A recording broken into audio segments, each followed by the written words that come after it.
Das war der Anfang von Jamais Vu D von Gilberto Agostinho. Und Jamais Vu E fängt so an.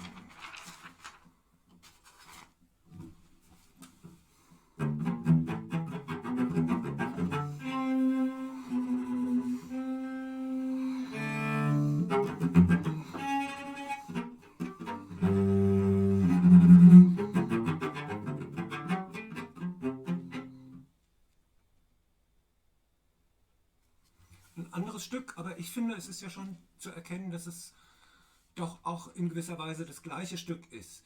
Ich stelle mir das ein bisschen vor wie eine ganz große, überkomplexe Statue oder Skulptur, sagen wir lieber, von der man immer nur einen kleinen Ausschnitt sieht. Und man weiß, es ist immer das Gleiche, aber man sieht eben nur den einen Teil.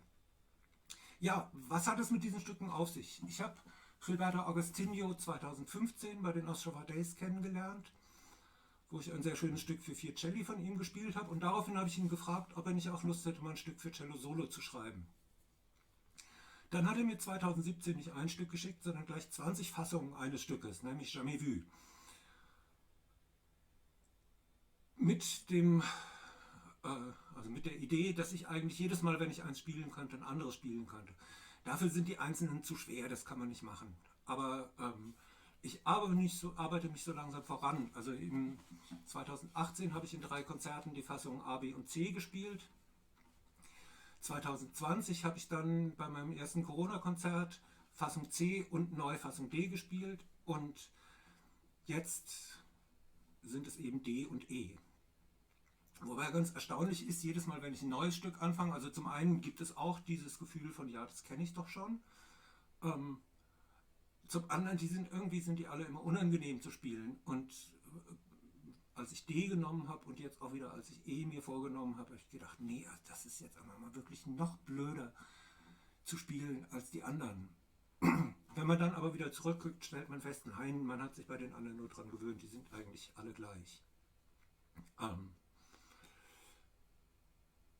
Und irgendwas daran, also wenn man dann so denkt, ja, liegt schon wieder so blöd auf dem Cello, fragt man sich natürlich, wieso tue ich das überhaupt? Aber irgendwas an diesen Stücken ist wirklich toll und es macht auch Spaß, dann das zu üben. Deswegen beschäftigen mich die so langfristig. Jamais Vu E hat aber auch noch so richtig seine Besonderheiten. Wenn ich jetzt mal einen Sprung ungefähr in die Mitte mache, dann klingt es so.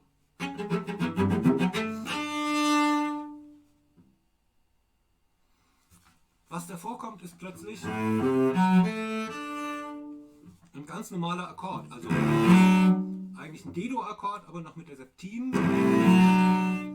Etwas, was man aus unserer traditionellen Musik wunderbar kennt. Und dann, jetzt springe ich nochmal ins letzte Drittel, da haben wir dann diese Stelle.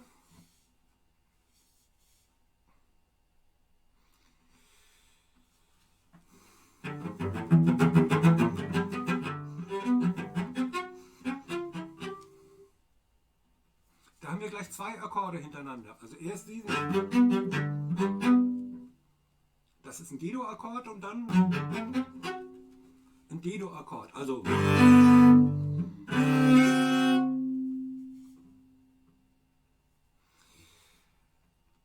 Wieso ich das so hervorhebe? Also erstmal ist es ganz erstaunlich, weil diese Stücke sind algorithmisch komponiert.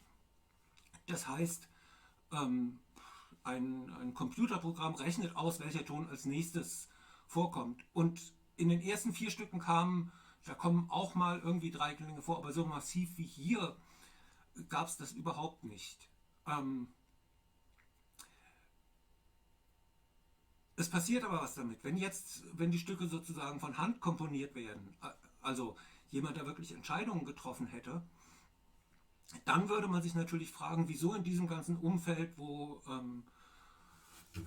man kein klares System hinter den Tönen erkennt, wieso kommt jetzt plötzlich ein D-Dur-Akkord, wieso kommt plötzlich ein G-Dur-Akkord. Dadurch, dass es algorithmisch komponiert ist, ist es anders. Der Algorithmus hat ja kein Bewusstsein, der entscheidet ja nicht, ich mache jetzt das, sondern er rechnet eben durch und das sind die Ergebnisse. Natürlich könnte man in das Programm auch einbauen, dass er solche Akkorde entweder vermeidet oder besonders hervorholt. Aber auch dann hätte das mit Bewusstsein nichts zu tun. Also auch dann wäre es keine Entscheidung, sondern es hätte eben einfach der Komponist die Regeln ein bisschen anders definiert und nach den Regeln käme es dann überhaupt nicht vor oder regelmäßig vor. Ähm, Hier ist es jetzt so, dass es vorkommen kann, offensichtlich. Also ich habe jetzt im Zusammenhang damit von Gilberto gelernt, dass der Computer immer nur von einem Ton zum nächsten denkt sozusagen und nicht zurückguckt. Und dadurch kann das eben passieren. Das ändert aber letzten Endes an diesen ganz vertrauten Klängen, ändert es auch irgendwie was, weil sie eben auf der einen Seite sind es diese ganz vertrauten Klänge, auf der anderen Seite sind sie aber überhaupt nicht in diesen vertrauten Kontext eingesetzt und man fragt sich, ist es wirklich G-Dur und D-Dur oder klingt es nur vielleicht so wie G-Dur und D-Dur? Das finde ich sehr lustig, sehr, sehr, sehr spannend auch an diesem, also jetzt speziell an dieser Fassung E von Jamais Vu. Gut, am 9. Februar findet mein zweiter musikalischer Online-Salon statt.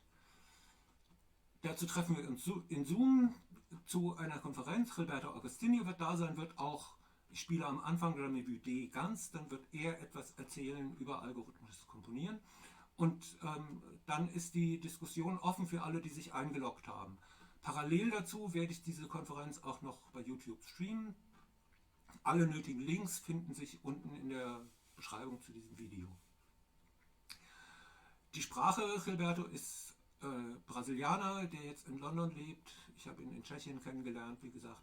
Das heißt, die Grundsprache wird Englisch sein, aber natürlich ist es auch möglich, jederzeit ins Deutsche oder aus dem Deutschen zu übersetzen. Gut, so viel heute zu Jamais Vu und ich freue mich dann auf einen regen Besuch am Dienstag, den 9. Februar.